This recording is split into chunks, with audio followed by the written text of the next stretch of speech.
Thank you so much for joining us, Senator. I am excited to dive in and quick talk about your Roast and Ride event this weekend. You're hosting a bunch of candidates, and not only that, but you've taken the stage with a couple already. What have you seen on the campaign trail so far, and what are you excited to see this weekend?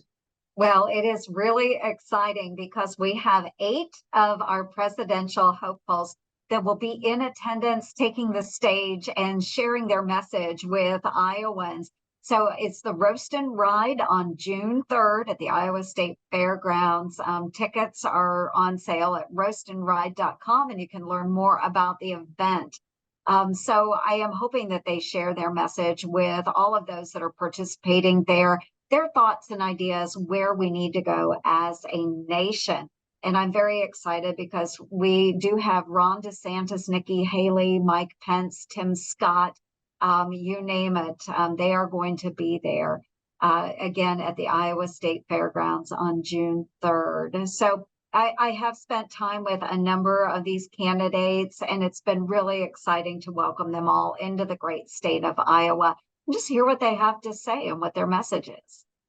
Obviously, we're facing a really unique campaign season because we have incumbent Joe Biden, who's going to be running. We have possibly going to have another face-off between Biden and Trump. What do you think the GOP needs to do to push through and get a victory this next election season?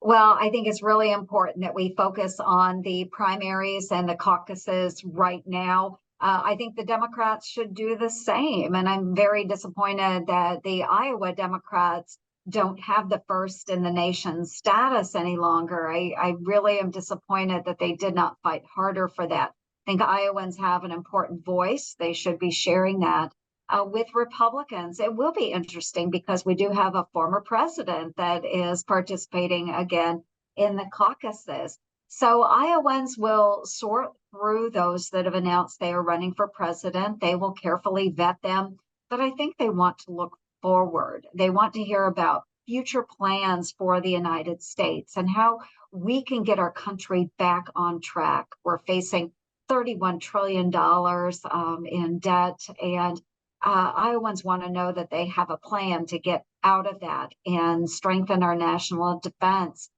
be a strong leader in the world.